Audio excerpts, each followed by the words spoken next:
All right, we're recording. Jason, thanks for being on with me, man. Really, really appreciate it. And for everybody, this is Jason Kidman from SOS Support in Utah.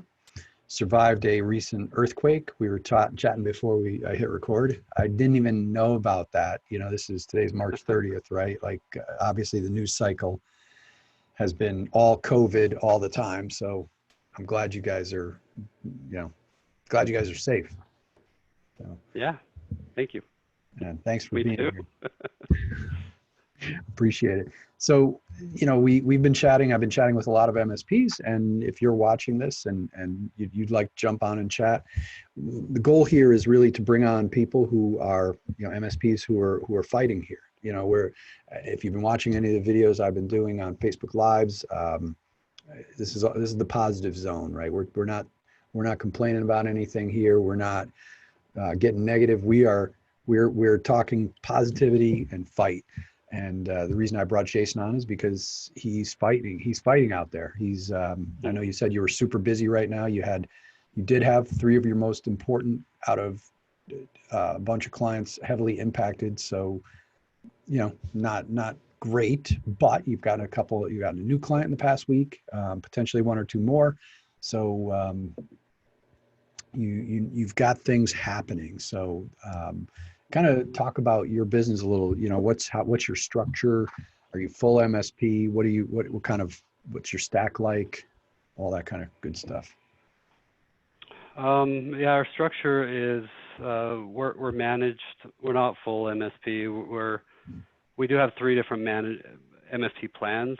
One of them we call a hybrid, and that's at like $10 a month per endpoint, and then everything's billable on top of that, and then a bunch of services are a la carte, like a UTM managed firewall, CyberHawk with rapid fire tools, which we use different names for it. Enhanced network monitoring through audIT. And then our other plan would be an MSP remote only plan, and then on-site would be billable, and then obviously the one we push for the most is the fully managed plans. Right. So now talk about what you're doing now with everything that's going on. How is it impacting you? And how are you kind of moving through this?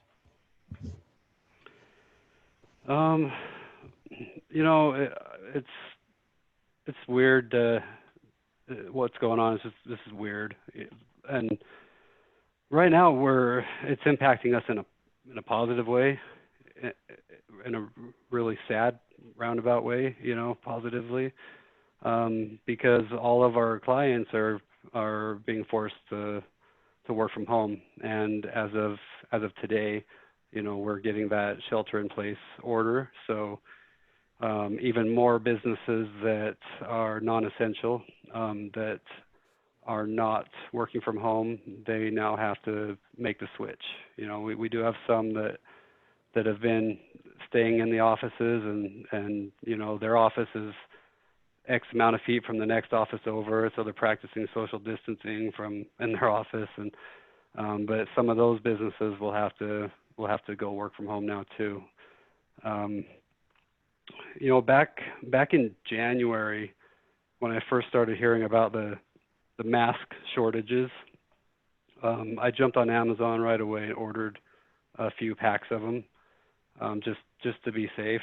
You never know, right? I mean, it wasn't even an issue here back then, but I'm glad I did that. I unfortunately did not do the same thing with Clorox wipes, and that would have been good to get, but we've been able to use that. About 3 weeks ago, I sent out our first mass email to all of our clients and potential clients and past clients, just letting them know that we're putting into effect a rigorous sanitization or sanitary program.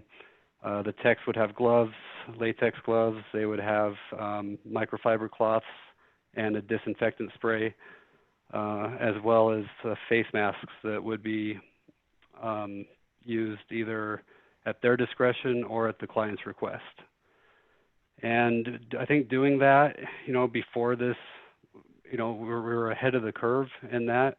I think it just kind of built credibility with our company, and just let our clients know that we care. And then in addition to that, I am also, I went through the Goldman Sachs 10,000 Small Business Program back in 2015 or 16.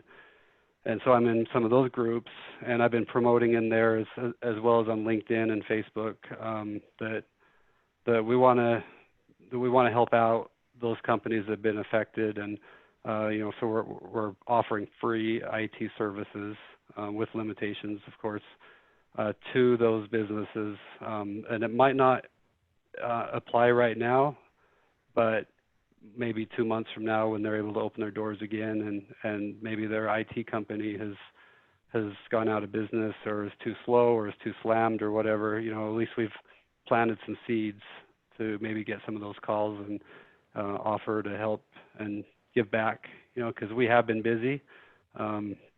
I do think things will slow down for us here in the next week or two, to some extent, but I'm kind of looking forward to it, because we're going to be able to get caught up on a lot of that important but not urgent stuff on the back end. Right. But yeah, that's kind of what we've been doing to stay ahead of the game. It's sending out at least one email a week to all of our clients with the latest updates and stuff. But yeah. That's great. I'm glad you're doing that.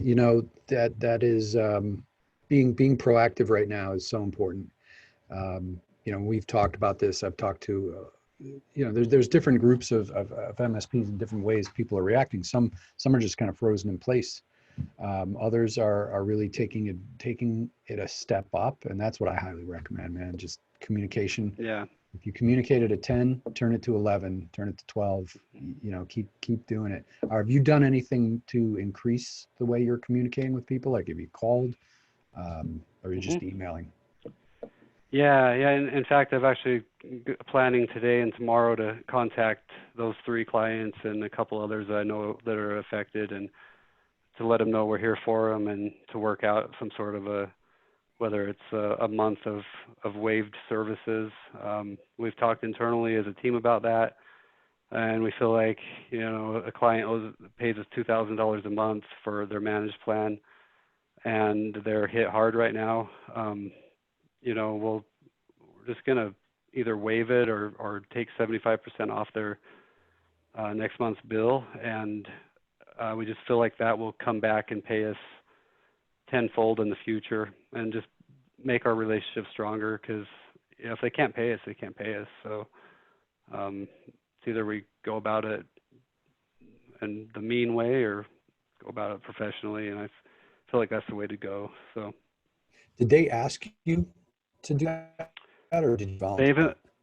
They've implied it in a roundabout way, kind of asked, and made comments like, I'm not sure how we're going to be able to afford to pay you guys next month, kind of thing. So that's why I'm going to have the phone call with them first to see where they're at. But that is my plan, is to offer a solution for them.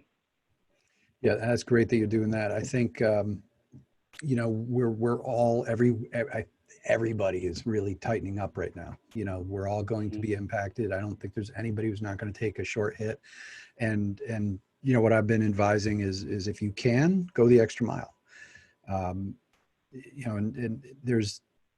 I was just talking to another MSP who got asked to do something that was just like an hour of something more break fix oriented to help some folks work from home. They already have an MSP, but their MSP can't help them.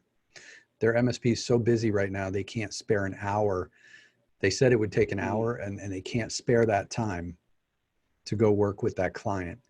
And he wasn't sure, he's like, I don't know if I should take it, because, they're not going to hire me. And I'm like, man, that's a client who has an MSP, and really the best client you can get is a client who knows what MSP services, the value of MSP services is. So that's a qualified lead, right? That's a qualified client, somebody who is easy to pull away, who just got told from his MSP that I can't help you. Like, go in there and go the extra mile. Don't even charge them for it if you don't have to. they're going to return your call when things go back to normal, when you come in and do an audit. They're going to be, they're going to be thinking, and this is where there's a huge amount of opportunity coming for you and for every MSP, because every client in this world, every business in this world is going to be thinking, was I served well? Was I protected during this? Did my MSP have my back? Did they do something I didn't like? Did they not talk to me when I needed them? Did they not serve me when? Everybody's going to be thinking, am I served enough? Am I getting a good enough service? So yeah, that's so important right now. Yeah, there's a lot of other industries that are doing that, you know, healthcare especially. Obviously, they're all going to be compensated by the bailouts and the government and stuff. But you know, I've applied for that SBA loan too. Yeah. You know, in case we need it. And good one. You know, I think it's the wisest thing to do is just to be there for them. And yeah, I mean, we just had a consult last week. Might be one of the last on-site consults we'll go on in a while, but with a place that already has a MSP, and we're trying to get out of them why they are even looking, but they're keeping that, you know, kind of closed off. Yeah. But the cool thing is you know, there are 35 employees and a thriving business, and they allowed us to schedule a free network assessment. So we'll go in and, you know, run rapid fire tools, security network assessment, do our own internal investigations and stuff, and then we'll put that in a proposal and summarize it with an IT audit. And you know, if we find that there's some holes anywhere, then that'll show well for us as a potential new MSP. But if not, then we can say, hey, your current MSP is doing a great job, but if things don't work out the way you want it to, we're here for it in the future. You know. Right. That's awesome. What are you doing? You know, just for yourself to kind of, and I love the fact that you applied for this to the SBA loan. I hope everybody knows about that and knows how they can get access to that. If you don't, shoot me an email, mike@auditforit.com. I have some resources I'm happy to share with you guys. I know, you know, I have a lot of friends in SCORE. I used to volunteer for SCORE. I still volunteer for them a bit. And I have a lot of friends in the SBA, so I can introduce you to plenty of folks and get you plenty of information. And that's great that you did that, because, and that's another thing, you know, don't forget, we just got a huge stimulus package passed. There's going to be a ton of people applying for loans, spending money. So, and I'm saying all this because I want people to not panic. I want people to ultimately not get kind of that frozen syndrome where you're so overwhelmed with this stuff. And I got this. It happened to me when this first hit. I'm like, oh my God, what do I do?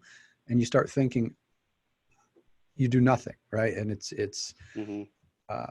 it comes down to, it's the croc brain, right? Like we talk about that with why audit works. It engages the crocodile brain. The primitive part of the brain is designed to do, you know, hit us with fight or flight, right? So we run when there's danger, and it's the adrenal stress response in our brains that makes us freeze.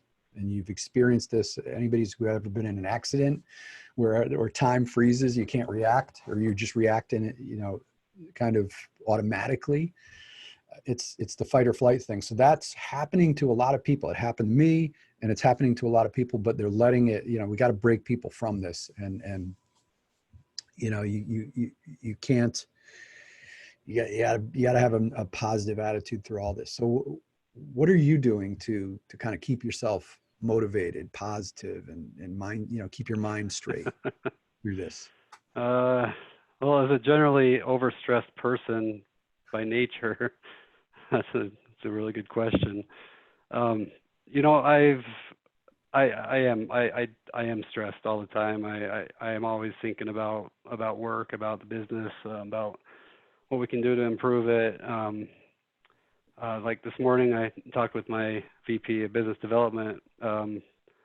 We've interviewed some marketing candidates, and I keep pushing back on it and say, like, I don't think it's a good idea right now to bring somebody on, but we came up with a plan that we proposed to this candidate.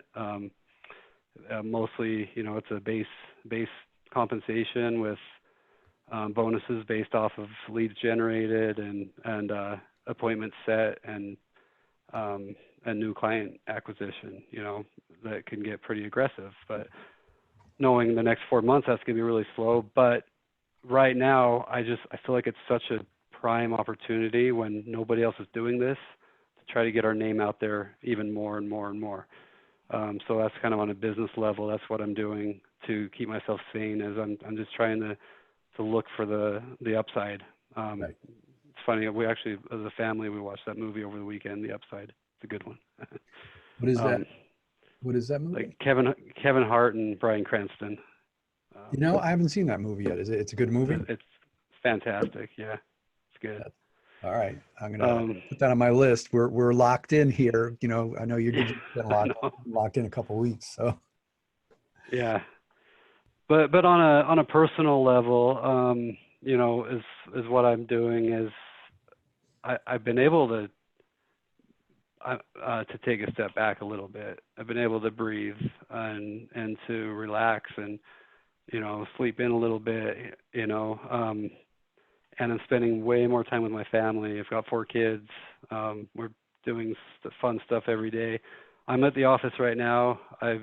I'll keep coming to the office probably every day or at least every other day, because if I stay home, I'll go insane. But I've got my wife learning how to homeschool everybody from a 4-year-old to a 13-year-old, and so it's a little havoc there. And I don't do well when I'm constantly being pulled one way or another every 5 minutes.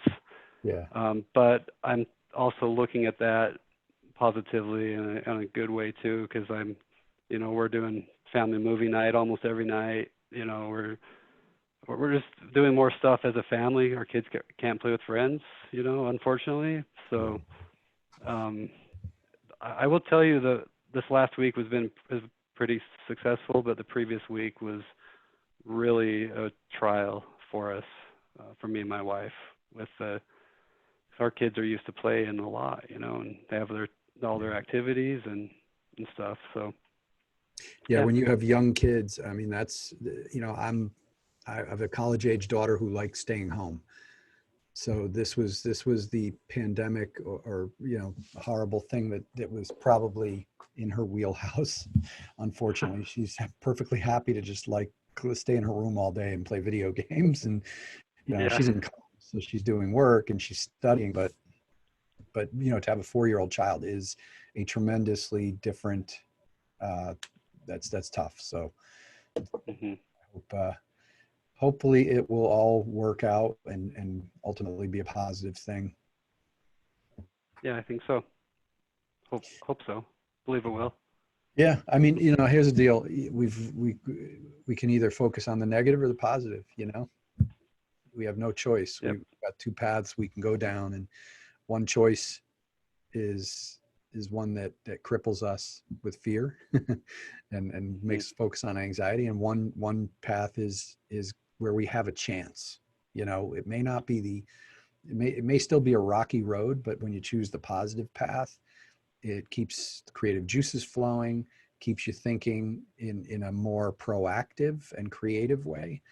And that's the best we can do right now, right? Yeah, it really is. It really is. I hope my attitude is the same in 2 weeks. I'm going to try for it to be the same, but we don't have any control over all of our clients and them shutting their doors. But I think that we're in a good spot. I think our industry is in a good spot. I think the small medium MSPs like our size. I think a lot of the one-man band and the two-man band, three-man band companies that, in my opinion, a lot of them just really hurt our industry. They charge $50, $60 per endpoint for a fully managed plan per month, and they have no skin in the game at all on those. And you know, that's kind of what we compete against in our area. But I think a lot of those companies that are doing that, or the smaller ones, they're going to kind of either be overwhelmed when all this comes back, or maybe falter by, and so we need to be there for all these other companies that might need IT support. Yeah, absolutely. Well, hey, thanks for coming on and chatting with me. I'll let you get back to it. This has been great. You know, and from a positivity standpoint, you know, the mind is a powerful thing, right? Like if we start let the doubt and the fear and everything creep in, it's bad, and we have to manage that on a daily basis. And I don't know where I read this, but the advice was one day at a time. And I know that's, I wish I could remember the book now. I read all sorts of different books throughout the day. I'm always reading. I start my day by reading something motivational, and I'm sure that's where it came from. Is just focus on today. Compartmentalize this into one day. I'm going to go to sleep at night. I'm going to get up tomorrow, and I'm going to try my best. I'm going to do my best, and then I'll worry about the next day on the next day. You know, that's not to say don't plan and don't do the things that we have to do, but just get through the day, man. Yeah. No, for real. And I maybe put one other plug in for my peer group, you know, that I'm a member of, and you know, it's MSP Ignite, and the facilitator, he's hosting twice weekly town hall they call it town hall meetings, just for people to chime in at any time over a 2-hour period. Come when they want, leave when they want, but just to see what others are going through. And you know, he's opened that up to not just peer group members, but any MSPs. And I have no incentive for promoting that, other than that has been something that's really helped. That's great. Yeah, feel free to mention how people can find that. Yeah, so it's MSP Ignite. That's IGNETE. Just Google it, and you'll find it. Steve Alexander is a facilitator. Cool. Yeah, I know Steve. That's great. Well, awesome. Thank you so much again, and thanks for watching. For folks who watched, have a great rest of your day. Awesome. Thank you. Thanks.